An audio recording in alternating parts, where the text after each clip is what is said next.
부동산 간단 부간유. 안녕하세요. 매일 부동산 간단 뉴스 부간유입니다. 학교 옮겨야 재건축 가능? 서울 아파트 공급, 교육부가 좌우한다. 서울 재건축, 재개발 현장에서 학교 일조권 및 통학권 문제로 정비사업이 지연되고 있습니다. 대표 사례로 신반포 4차, 서초구, 대림 1, 이동, 영등포, 남서울 럭키, 금천구 등이 언급되고 있습니다.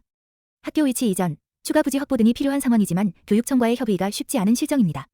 교육청과의 협상 지연과 비용 부담 문제로 사업성이 떨어져 인허가 지연 또는 무산될 가능성이 있습니다. 실제로 단지 설계 변경 또는 아예 계획이 철회되는 경우도 있으며 대규모 사업에서도 교육청 반대로 지연 사례가 많습니다. 정부는 이 문제를 해결하기 위해 통합심해, 제도 및 입지 규제 완화 등을 추진 중이지만 실질적인 효과는 미지수입니다. 국회에서는 관련 규제 개선을 위한 법안 발의가 이어지고 있으며 업계에서는 일조권 규제를 완화하거나 학교 이전 절차를 간소화해줄 것을 요구하고 있습니다. 특히 교육청의 승인 없이 학교 위치 변경이 어렵다는 점이 재건축 사업의 최대 걸림돌로 작용하고 있다는 점이 주목할 만한 부분입니다. 이로 인해 주택 공급 일정 전체가 늦춰질 수 있다는 우려가 커지고 있습니다. 강남 아파트, 팔지 않고 증여한다. 부자들의 세금 절약 전략. 강남 3구의 아파트 증여 건수가 빠르게 증가하고 있습니다.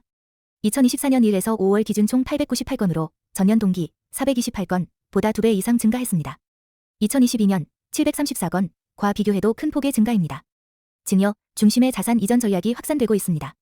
매도보다 가족 간 증여를 택하는 경우가 많아지고 있으며 특히 고가 주택 보유자들 사이에서 뚜렷하게 나타납니다. 증여세 부담을 줄이기 위해 부부가 각자 5억에서 10억씩 나눠 증여하는 절세형 증여도 늘고 있습니다. 아파트 가격이 다시 상승세로 돌아서자 장기 보유하려는 심리가 강화되고 있습니다. 전문가들은 시세가 더 오를 수 있다는 기대감과 정부의 세제 완화 기조, 도 이 같은 흐름에 영향을 미쳤다고 분석합니다.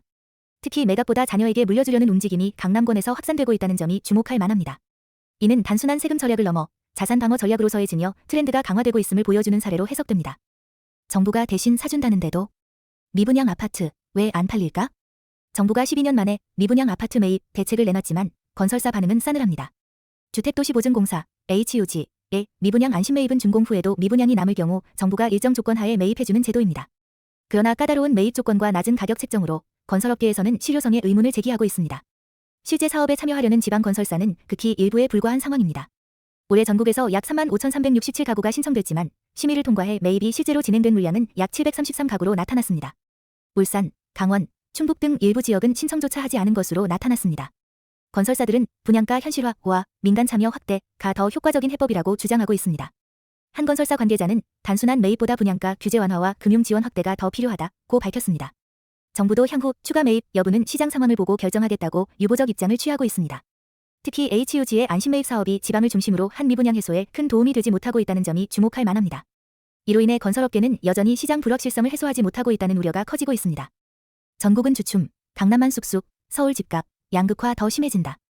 2025년 상반기 전국 집값은 대부분 하락했지만 서울 강남은 예외적으로 상승했습니다.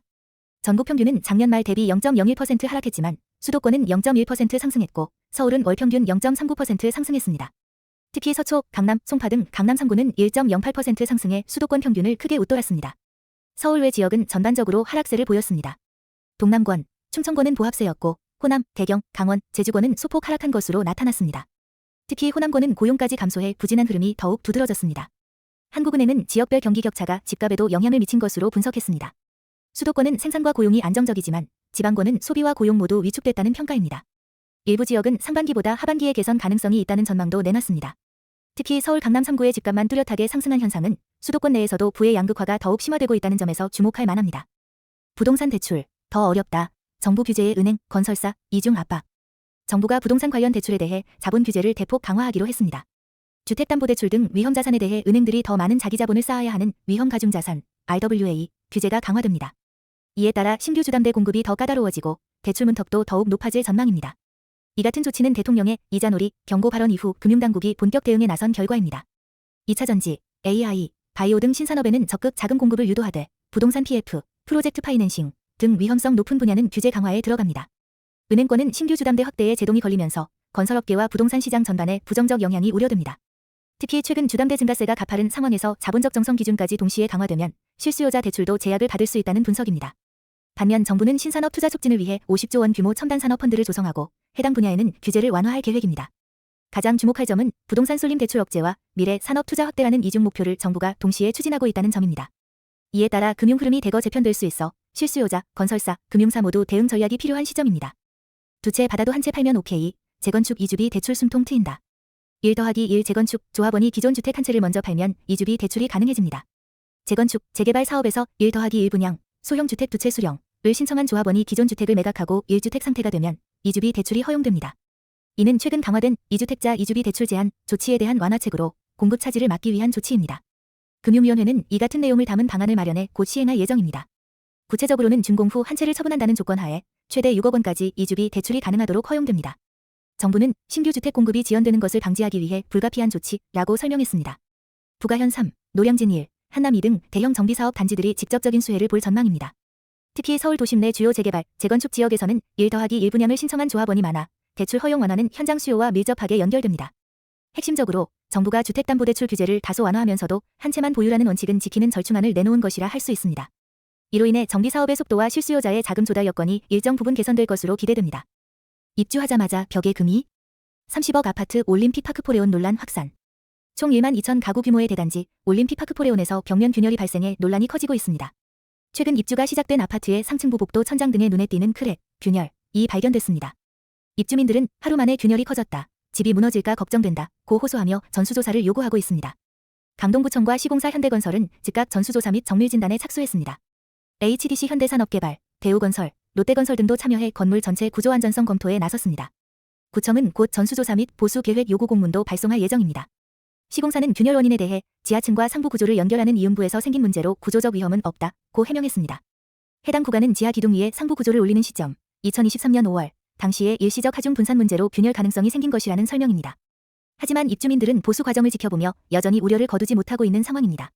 가장 중요한 포인트는 서울의 대표 고급 브랜드 아파트에서 준공 직후 균열이 발생했다는 점에서 신뢰도에 큰 타격을 입을 수 있다는 점입니다.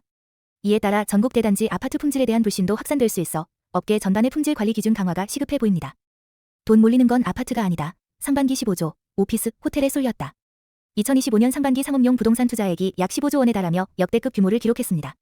2분기 언론 투자액만 7조 1,143억 원으로 전년 대비 53% 급증했습니다. 연간 투자액의 70%를 상반기에 이미 넘어선 상태입니다. 투자 열풍의 중심은 오피스 시장이었습니다. 2분기 전체 투자 중 약 85%에 해당하는 6조 1,117억 원이 오피스 자산에 집중됐습니다. 서울 도심과 강남권에서는 대형 거래가 11건 성사돼 약 5조 5천억 원 규모에 달합니다. 주요 거래로는 SIE타워, KD비생명타워 등이 있습니다. 호텔 투자도 외국인 관광객 증가와 맞물리며 활기를 띠고 있습니다. 대표 사례로는 골드만삭스가 홍대 엠베서더 호텔을 2,620억 원에 인수한 건이 있습니다. 신라스테이 마포 호텔도 1,436원에 거래되며 활발한 투자가 이어졌습니다. 반면 물류시장은 일시적으로 주춤한 상황입니다. 2분기 거래액은 2,967억 원으로 1분기 대비 84% 감소했습니다. 핵심적으로 아파트보다 안정성과 수익성을 중시한 대체자산 중심의 투자 흐름이 뚜렷해졌으며 오피스, 호텔 등 실물자산이 다시 각광받고 있다는 점이 주목됩니다. 구독, 좋아요